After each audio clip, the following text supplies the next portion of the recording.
अस्सलामुअलैकुम, welcome back to my new vlog. Hope you are doing well. आज मैं गलती से बुक शॉप में चले ही गई तो मैंने क्या ही देखा, इतनी गंदी ज़मीन। ये सारा कैफ़ेटेरिया जी, ये वही कैफ़ेटेरिया जो बहुत ज़्यादा साफ़ सुथरा होता था और कपल्स बैठे होते थे। उन्होंने चेयर्स उठाई ही उठाई, लेकिन ज़मीन को भी इतना गंदा रखा कि यहाँ पे कोई कपल बैठ भी ना सके। ये रमज़ान के लिए बेस्ट था।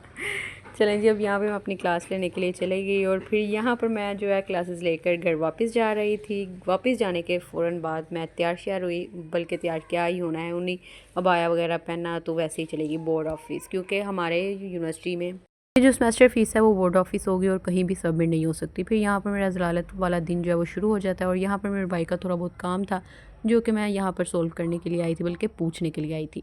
तो यहाँ पर जी बहुत बड़ी टेंशन भी मिल गई सुनने को, और यहाँ पर कमरा हम लोग ढूंढते रहे। कमरा ढूंढने में तो हमें बहुत ज़्यादा टाइम लग गया। फ़िलहाल यहाँ पर हमें एक कमरा मिला जहाँ से हमने सारी इन्फॉर्मेशन ली, और यहाँ पर जी मैं और मेरा भाई जो है वो इन्फॉर्मेशन लेकर बाहर आ गए कि इसका नेक्स्ट क्या बनेगा और क्या नहीं।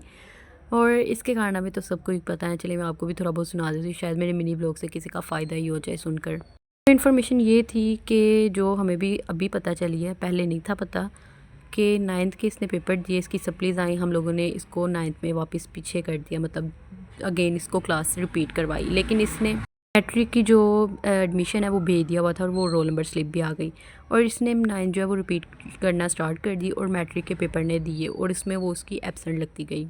यहाँ पर गलती ये है कि हमें वहाँ पर क्लियर करना चाहिए था कि इसने जो है 9th रिपीट करनी है, मैट्रिक के पेपर नहीं देने, लेकिन हमें नहीं था पता, इस वजह से इसकी एब्सेंट लग गई। और ये उन पेपर में एक रेगुलर स्टूडेंट ही एंटर हुआ।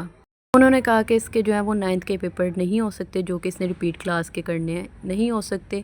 अब इसको नेक्स्ट ईयर करना पड़ेगा। यहाँ पर तो बहुत ज़्यादा परेशानी की बात हो गई। तो फिर हम लोगों ने कहा कि अब इसका सलूशन, तो इन्होंने कहा कि बोर्ड ऑफिस के ज़रिए, बोर्ड ऑफिस कह रही हूँ, लाहौर बोर्ड के ज़रिए इसके पेपर हो सकते हैं, लेकिन अब वहाँ पर जाए कौन।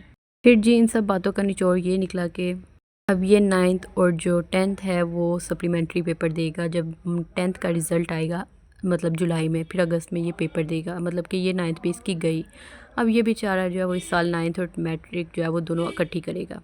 होप्स हो कि ये साल इसके लिए लकी हो कि ये 2 क्लासेस एक साल में कर ले। ये सारा पंगा पड़ा है। अगर आप लोग कभी भी रिपीट क्लास करेंगे और आपकी रोल नंबर या एडमिशन आप भेज देंगे किसी नेक्स्ट क्लास का, तो उसको क्लियर कर दीजिएगा, उसको वैसे ही ना छोड़िएगा, प्लीज़ प्लीज़ प्लीज़।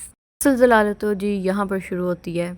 एक तो पहले बैंक नहीं था मिल रहा, पहले वो वाली सारी सिचुएशन हुई, फिर बैंक नहीं था मिल रहा, बैंक ढूंढा, ढूंढने के बाद फाइनली यहाँ पर जब मैं पहुँची बड़ी खुश हुई कि जी अब फ़ीस सबमिट करवा कर फटाफट घर जाऊँगी, रेस्ट करूँगी, क्योंकि रोज़ा था। तो जी आप लोग यहाँ पर देख सकते हैं किस कद्र रश था। इतना रश, इतना रश कि मैं 12 बजे की गई, 4 बजे वहाँ से निकली, वो भी शोर मचा मचा करके हमारी फ़ीस सबमिट कर लो। फिर मैं जो है अफ्तारी के टाइम ही पहुंची। मैं आपको अफ्तारी बनाते तो नहीं दिखा सकती क्योंकि बहुत ज़्यादा थक गई। तो उम्मीद है कि आपको ये मेरा मिनी सा और हेक्टिक डे व्लॉग पसंद आया होगा। तो मिलते हैं कल एक नए व्लॉग के साथ। अल्लाह हाफिज़, बाय बाय।